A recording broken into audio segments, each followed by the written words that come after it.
أعوذ بالله من الشيطان الرجيم. براءة من الله ورسوله إلى الذين عاهدتم من المشركين فسيحوا في الأرض 4 أشهر واعلموا أنكم غير معجز الله وأن الله مخزي الكافرين. وأذان من الله ورسوله إلى الناس يوم الحج الأكبر أن الله بريء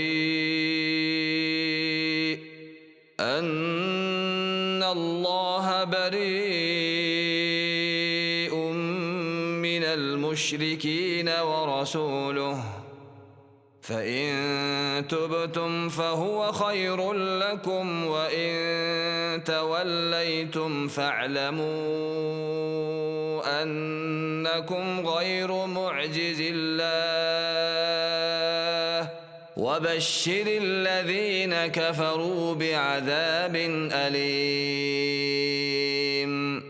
إلا الذين عاهدتم من المشركين ثم لم ينقصوكم شيئا ولم يظاهروا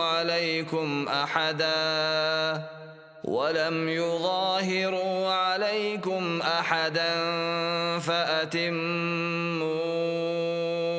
إليهم عهدهم إلى مدتهم إن الله يحب المتقين.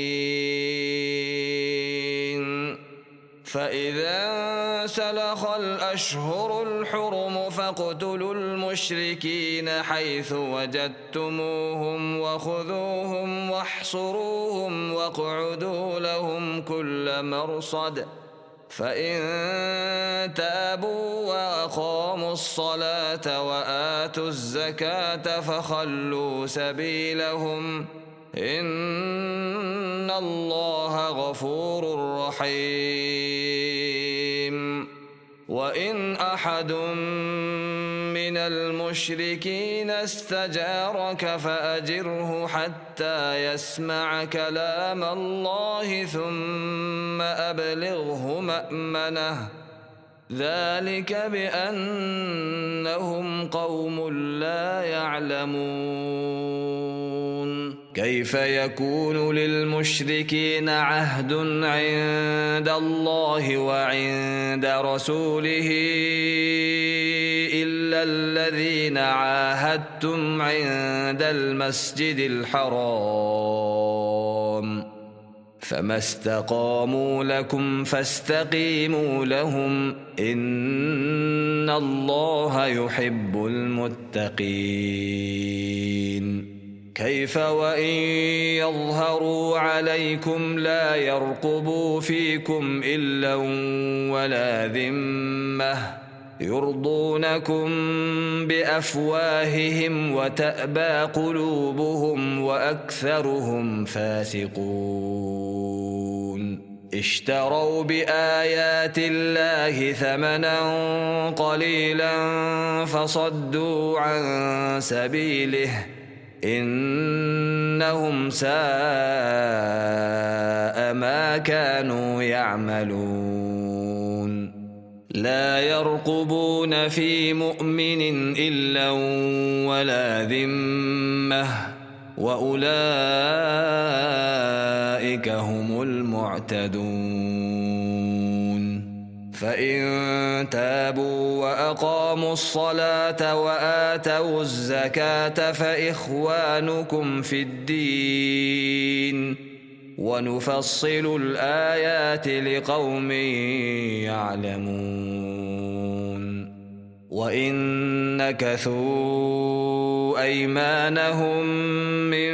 بعد عهدهم وطعنوا في دينكم فقاتلوا أئمة الكفر إنهم لا أيمان لهم لعلهم ينتهون ألا تقاتلون قوما نكثوا أيمانهم وهموا بإخراج الرسول وهم بدؤوكم أول مرة أتخشونهم فالله أحق أن تخشوه إن كنتم مؤمنين قاتلوهم يعذبهم الله بأيديكم ويخزهم وينصركم عليهم ويشف صدور قوم مؤمنين ويذهب غيظ قلوبهم ويتوب الله على من يشاء والله عليم حكيم أم حسبتم أن تتركوا ولما يعلم الله الذين جاهدوا منكم ولم يتخذوا من دون الله ولا رسوله ولا المؤمنين وليجة والله خبير بما تعملون ما كان للمشركين أن يعمروا مساجد الله شاهدين على أنفسهم بالكفر أولئك حبطت أعمالهم وفي النار هم خالدون إنما يعمر مساجد الله من آمن بالله واليوم الآخر وأقام الصلاة وآتى الزكاة ولم يخش إلا الله فعسى أولئك أن يكونوا من المهتدين أجعلتم سقاية الحاج وعمارة المسجد الحرام كمن آمن بالله واليوم الآخر وجاهد في سبيل الله لا يستوون عند الله والله لا يهدي القوم الظالمين الذين آمنوا وهاجروا وجاهدوا في سبيل الله بأموالهم وأنفسهم أعظم درجة عند الله وأولئك هم الفائزون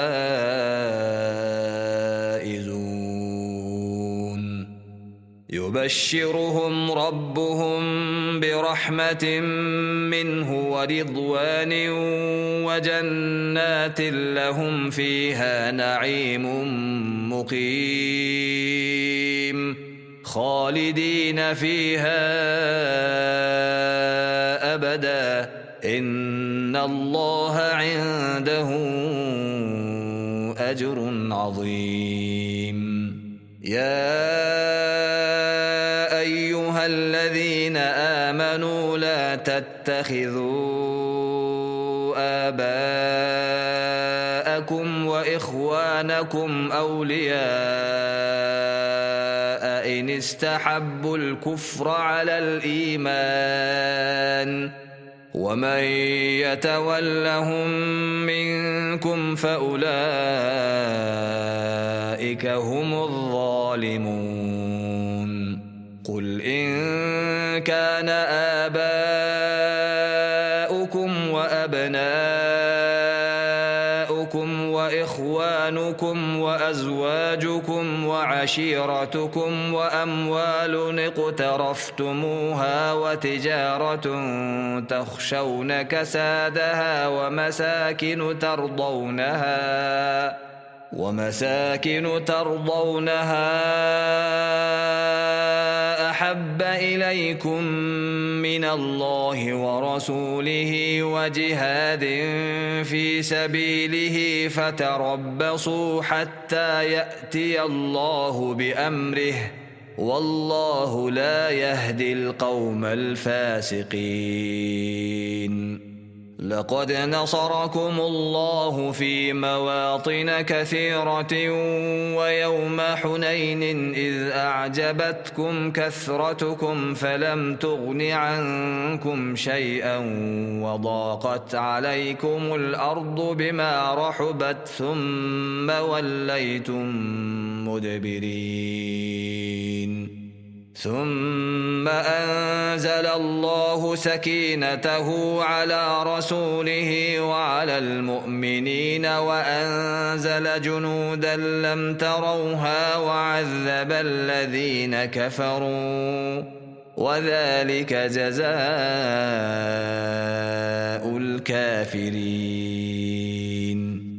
ثم يتوب الله من بعد ذلك على من يشاء والله غفور رحيم. يا أيها الذين آمنوا إنما المشركون نجس فلا يقربوا المسجد الحرام بعد عامهم هذا وإن خفتم عيلة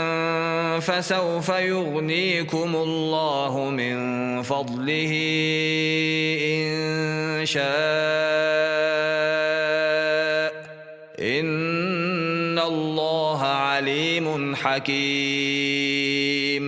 قاتلوا الذين لا يؤمنون بالله ولا باليوم الآخر ولا يحرمون ما حرم الله ورسوله ولا يدينون دين الحق من الذين أوتوا الكتاب حتى يعطوا الجزية عن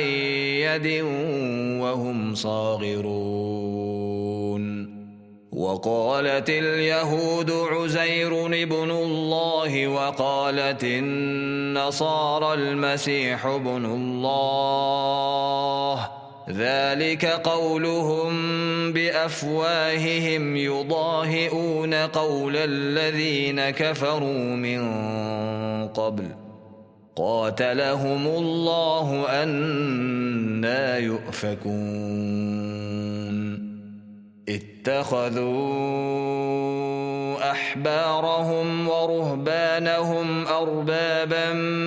من دون الله والمسيح ابن مريم وما أمروا إلا ليعبدوا إلها واحدا لا إله إلا هو سبحانه عما يشركون. يريدون أن يطفئوا نور الله بأفواههم ويأبى الله إلا أن يتم نوره ولو كره الكافرون. هو الذي أرسل رسوله بالهدى ودين الحق ليظهره على الدين كله ولو كره المشركون. يا أيها الذين آمنوا إن كثيرا من الأحبار والرهبان ليأكلون أموال الناس بالباطل ويصدون عن سبيل الله والذين يكنزون الذهب والفضة ولا ينفقونها في سبيل الله فبشرهم بعذاب أليم يوم يحمى عليها في نار جهنم فتكوى بها جباههم وجنوبهم وظهورهم هذا ما كنزتم لأنفسكم فذوقوا ما كنتم تكنزون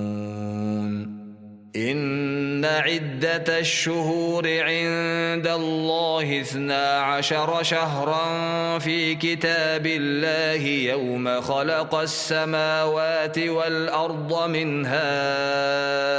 4 حرم ذلك الدين القيم فلا تظلموا فيهن أنفسكم وقاتلوا المشركين كافة كما يقاتلونكم كافة واعلموا أن الله مع المتقين إنما النسيء زيادة في الكفر يضل به الذين كفروا يحلونه عاما ويحرمونه عاما ليواطئوا عدة ما حرم الله فيحلوا ما حرم الله زين لهم سوء أعمالهم والله لا يهدي القوم الكافرين يا أيها الذين آمنوا ما لكم إذا قيل لكم انفروا في سبيل الله اثاقلتم إلى الأرض أرضيتم بالحياة الدنيا من الآخرة فما متاع الحياة الدنيا في الآخرة إلا قليل إلا تنفروا يعذبكم عذابا أليما ويستبدل قوما غيركم ولا تضروه شيئا والله على كل شيء قدير إلا تنصروه فقد نصره الله إذ أخرجه الذين كفروا ثاني اثنين إذ هما في الغار إذ يقول لصاحبه لا تحزن إن الله معنا فأنزل الله سكينته عليه وأيده بجنود لم تروها وجعل كلمة الذين كفروا السفلى وكلمة الله هي العليا والله عزيز حكيم انفروا خفافا وثقالا وجاهدوا بأموالكم وأنفسكم في سبيل الله ذلكم خير لكم إن كنتم تعلمون لو كان عرضا قريبا وسفرا قاصدا لاتبعوك ولكن بعدت عليهم الشقة وسيحلفون بالله لو استطعنا لخرجنا معكم يهلكون أنفسهم والله يعلم إنهم لكاذبون عفى الله عنك لما أذنت لهم حتى يتبين لك الذين صدقوا وتعلم الكاذبين لا يستأذنك الذين يؤمنون بالله واليوم الآخر أن يجاهدوا بأموالهم وأنفسهم والله عليم بالمتقين إنما يستأذنك الذين لا يؤمنون بالله واليوم الآخر وارتابت قلوبهم فهم في ريبهم يترددون ولو أرادوا الخروج لأعدوا له عدة ولكن كره الله بعاثهم فثبطهم وقيل اقعدوا مع القاعدين لو خرجوا فيكم ما زادوكم إلا خبالا ولأوضعوا خلالكم يبغونكم الفتنة وفيكم سماعون لهم والله عليم بالظالمين لقد ابتغوا الفتنة من قبل وقلبوا لك الأمور حتى جاء الحق وظهر أمر الله وهم كارهون ومنهم من يقول ائذن لي ولا تفتني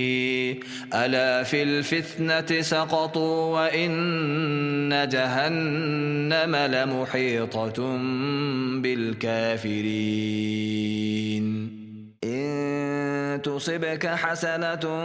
تسؤهم وإن تصبك مصيبة يقولوا قد أخذنا أمرنا من قبل ويتولوا وهم فرحون قل لن يصيبنا إلا ما كتب الله لنا هو مولانا وعلى الله فليتوكل المؤمنون قل هل تربصون بنا إلا إحدى الحسنيين ونحن نتربص بكم أن يصيبكم الله بعذاب من عنده أو بأيدينا فتربصوا إنا معكم متربصون قل أنفقوا طوعا أو كرها لن يتقبل منكم إنكم كنتم قوما فاسقين وما منعهم أن تقبل منهم نفقاتهم إلا أنهم كفروا بالله وبرسوله ولا يأتون الصلاة إلا وهم كسالى ولا ينفقون إلا وهم كارهون فلا تعجبك أموالهم ولا أولادهم إنما يريد الله ليعذبهم بها في الحياة الدنيا وتزهق أنفسهم وهم كافرون ويحلفون بالله إنهم لمنكم وما هم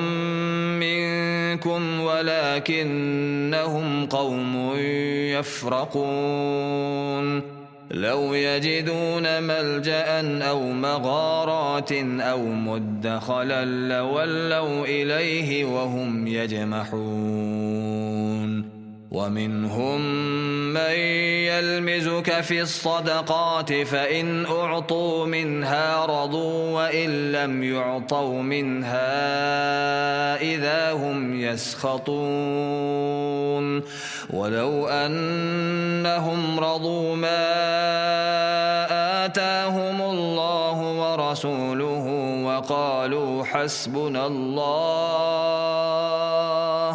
وقالوا حسبنا الله سيؤتينا الله من فضله ورسوله إنا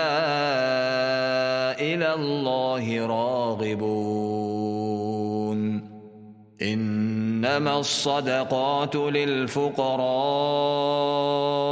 والمساكين والعاملين عليها والمؤلفة قلوبهم وفي الرقاب والغارمين وفي سبيل الله وابن السبيل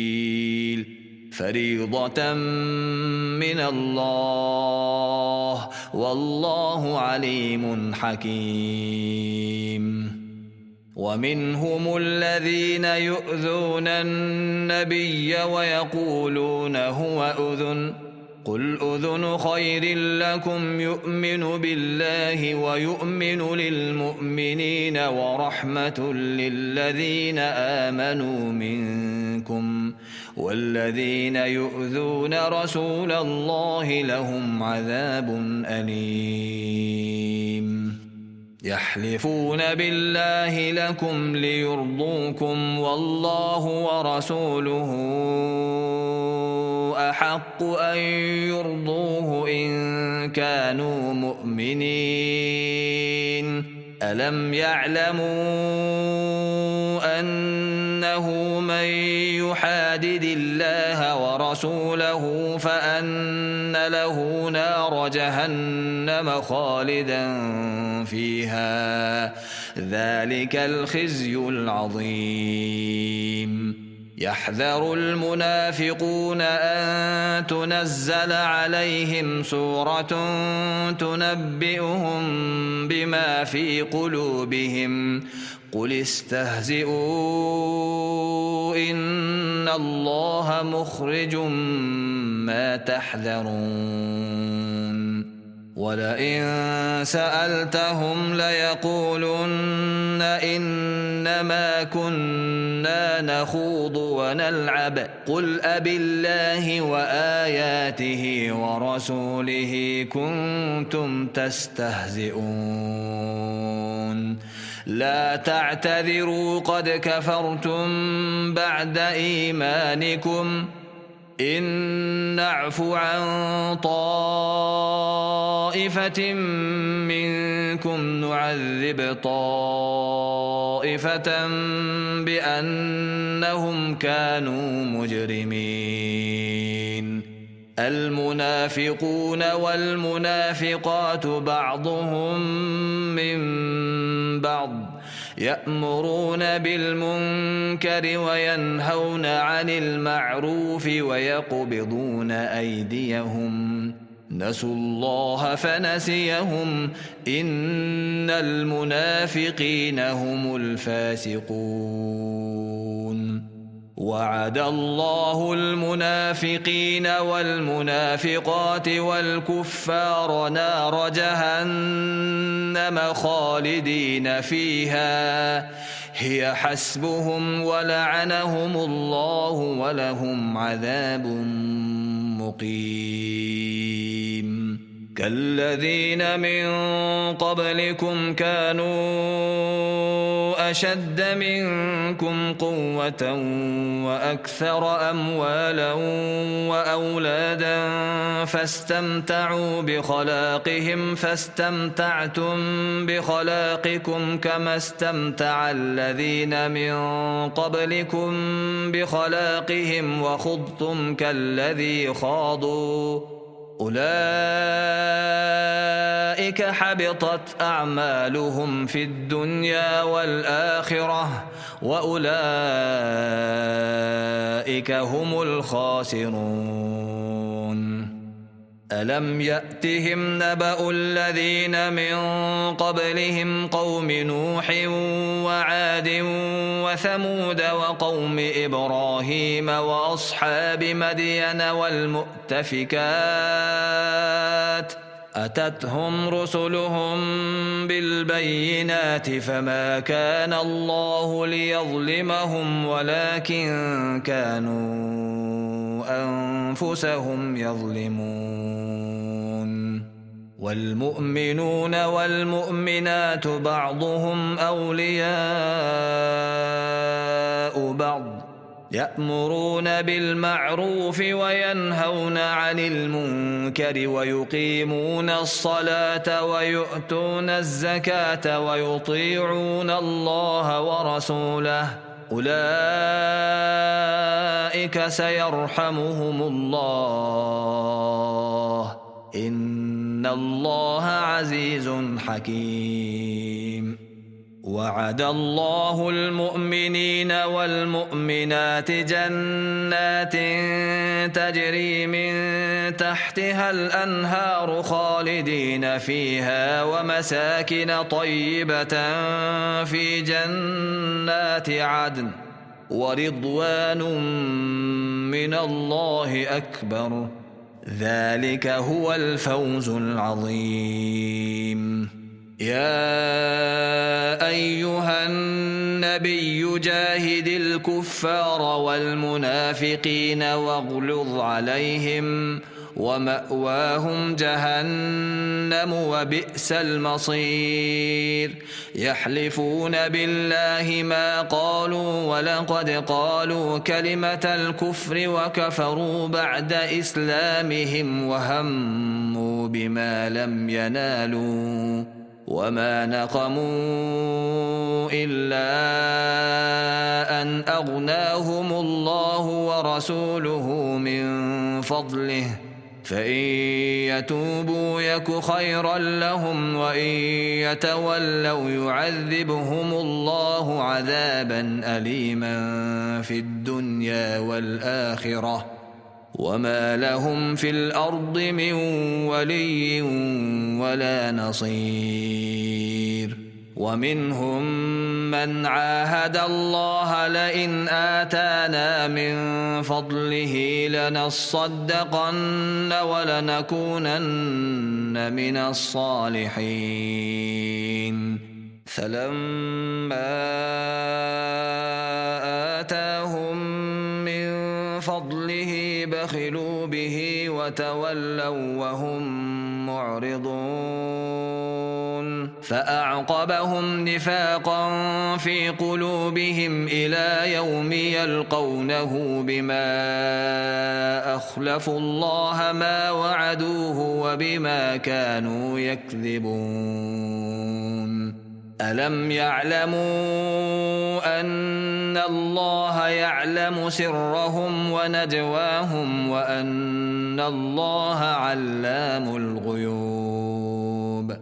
الذين يلمزون المطوعين من المؤمنين في الصدقات والذين لا يجدون إلا جهدهم فيسخرون منهم سخر الله منهم ولهم عذاب أليم. استغفر لهم أو لا تستغفر لهم إن تستغفر لهم 70 مرة فلن يغفر الله لهم ذلك بأنهم كفروا بالله ورسوله والله لا يهدي القوم الفاسقين. فرح المخلفون بمقعدهم خلاف رسول الله وكرهوا أن يجاهدوا بأموالهم وأنفسهم في سبيل الله وقالوا لا تنفروا في الحر قل نار جهنم أشد حرا لو كانوا يفقهون. فليضحكوا قليلا وليبكوا كثيرا جزاء بما كانوا يكسبون. فإن رجعك الله إلى طائفة منهم فاستأذنوك للخروج فقل لن تخرجوا معي أبدا ولن تقاتلوا معي عدوا إنكم رضيتم بالقعود أول مرة فاقعدوا مع الخالفين. ولا تصل على أحد منهم مات أبدا ولا تقم على قبره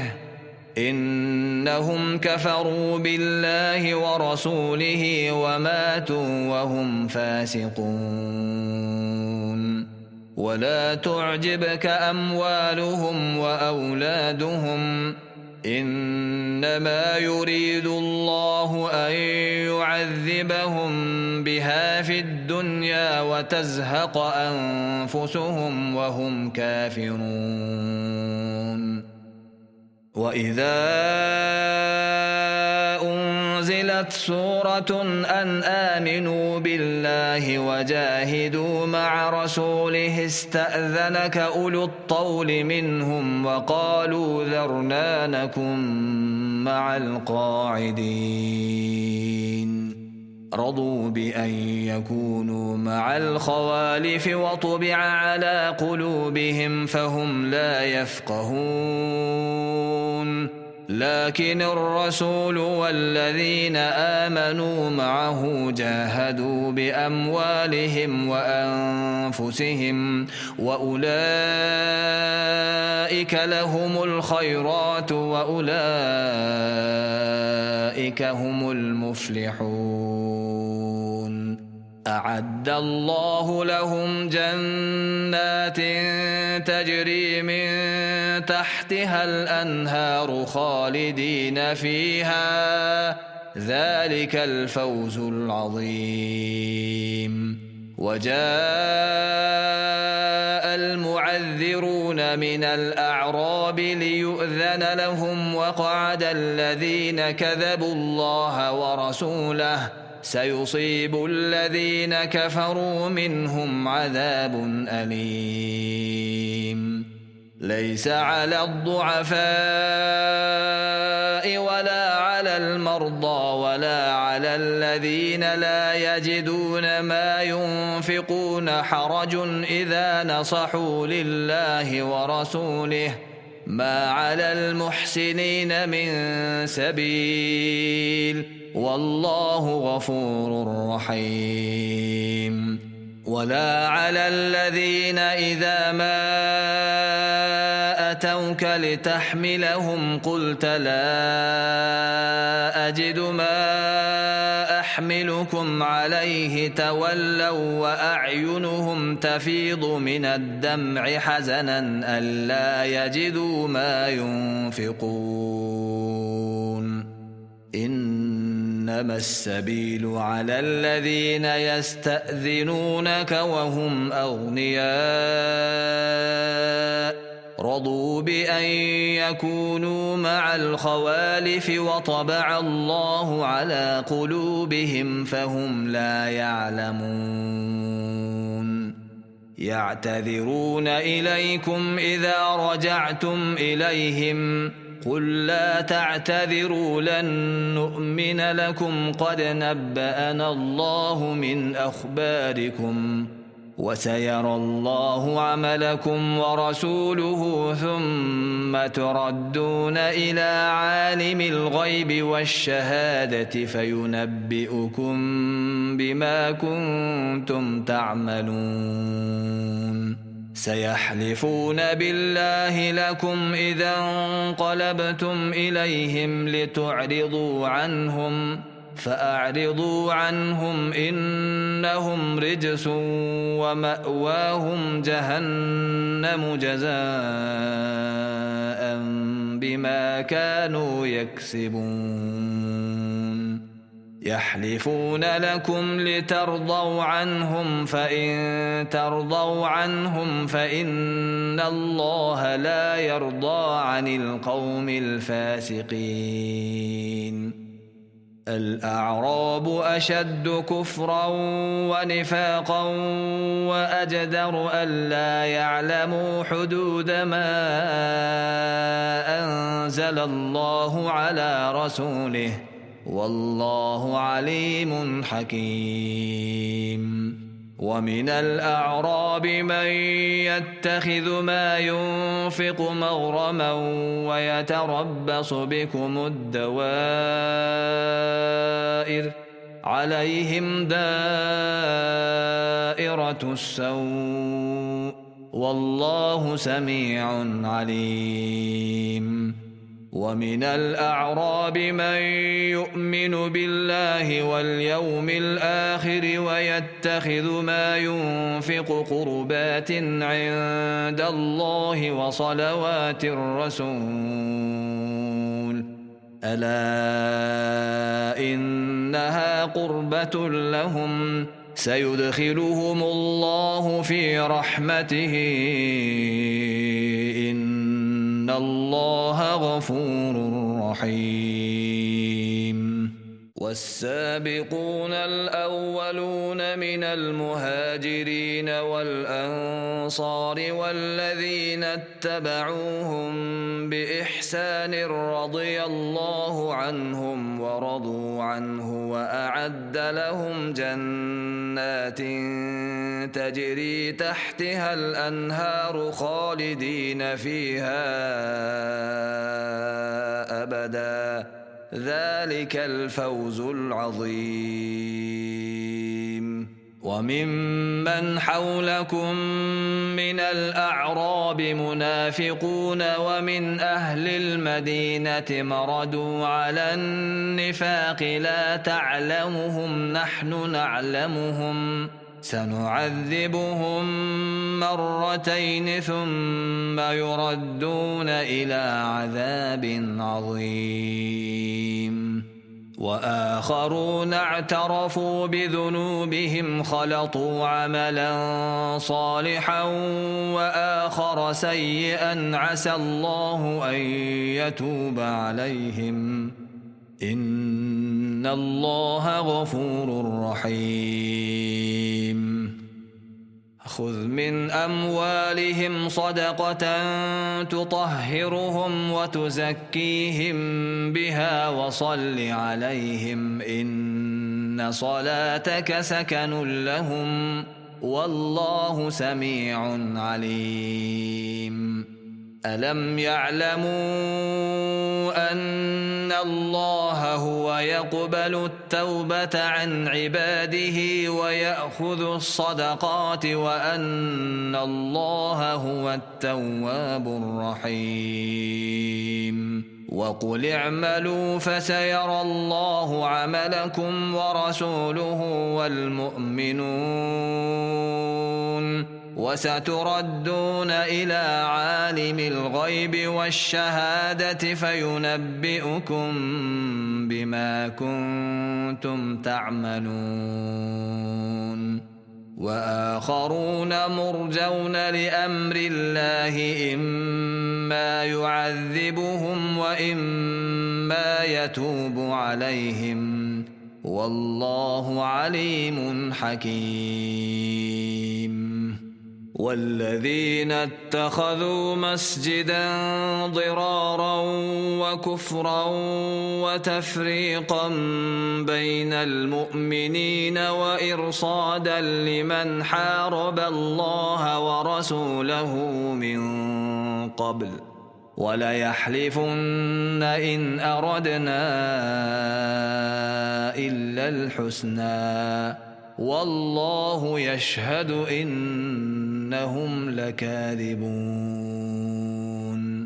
لا تقم فيه أبدا لمسجد أسس على التقوى من أول يوم أحق أن تقوم فيه رجال يحبون أن يتطهروا والله يحب المطهرين. أفمن أسس بنيانه على تقوى من الله ورضوان خير أم من أسس بنيانه على شفا جرف هار فانهار به في نار جهنم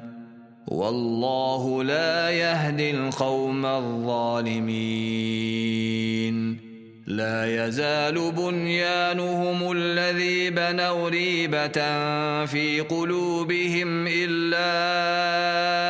أن تقطع تقطع قلوبهم والله عليم حكيم. إن الله اشترى من المؤمنين أنفسهم وأموالهم بأن لهم الجنة يقاتلون في سبيل الله فيقتلون ويقتلون وعدا عليه حقا في التوراة والإنجيل والقرآن ومن أوفى بعهده من الله فاستبشروا ببيعكم الذي بايعتم به وذلك هو الفوز العظيم. التائبون العابدون الحامدون السائحون الراكعون الساجدون الآمرون بالمعروف والناهون عن المنكر والحافظون لحدود الله وبشر المؤمنين. ما كان للنبي والذين آمنوا أن يستغفروا للمشركين ولو كانوا أولي قربى من بعد ما تبين لهم أنهم أصحاب الجحيم. وما كان استغفار إبراهيم لأبيه إلا عن موعدة وعدها إياه فلما تبين له أنه عدو لله تبرأ منه إن إبراهيم لأواه حليم. وما كان الله ليضل قوما بعد إذ هداهم حتى يبين لهم ما يتقون إن الله بكل شيء عليم. إن الله له ملك السماوات والأرض يحيي ويميت وما لكم من دون الله من ولي ولا نصير. لقد تاب الله على النبي والمهاجرين والأنصار الذين اتبعوه في ساعة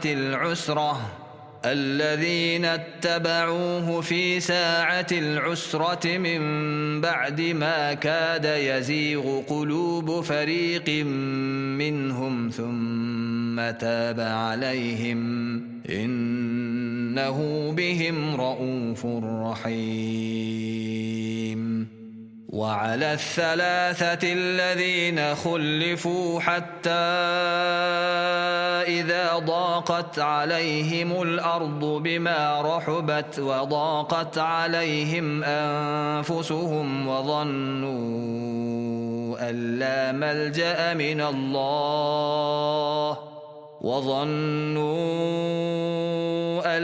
ملجأ من الله إلا إليه ثم تاب عليهم ليتوبوا إن الله هو التواب الرحيم. يا أيها الذين آمنوا اتقوا الله وكونوا مع الصادقين. ما كان لأهل المدينة ومن حولهم من الأعراب أن يتخلفوا عن رسول الله ولا يرغبوا بأنفسهم عن نفسه ذلك بأنهم لا يصيبهم ظمأ ولا نصب ولا مخمصة في سبيل الله ولا يطؤون موطئا يغيظ الكفار ولا ينالون من عدو نيلا إلا كتب لهم به عمل صالح إن الله لا يضيع أجر المحسنين ولا ينفقون نفقة صغيرة ولا كبيرة ولا يقطعون واديا إلا كتب لهم ليجزيهم الله أحسن ما كانوا يعملون وما كان المؤمنون لينفروا كافة فلولا نفر من كل فرقة منهم طائفة ليتفقهوا في الدين ولينذروا قومهم إذا رجعوا إليهم لعلهم يحذرون يا أيها الذين آمنوا قاتلوا الذين يلونكم من الكفار وليجدوا فيكم غلظة واعلموا أن الله مع المتقين وإذا ما أنزلت سورة فمنهم من يقول أيكم زادته هذه إيمانا فأما الذين آمنوا فزادتهم إيمانا وهم يستبشرون وأما الذين في قلوبهم مرض فزادتهم رجسا إلى رجسهم وماتوا وهم كافرون أولا يرون أنهم يفتنون في كل عام مرة أو مرتين ثم لا يتوبون ولا هم يذكرون وإذا ما أنزلت سورة نظر بعضهم إلى بعض هل يراكم من أحد ثم انصرفوا صرف الله قلوبهم بأنهم قوم لا يفقهون لقد جاءكم رسول من أنفسكم عزيز عليه ما عنتم حريص عليكم بالمؤمنين رؤوف رحيم فإن تولوا فقل حسبي الله لا إله إلا هو عليه توكلت وهو رب العرش العظيم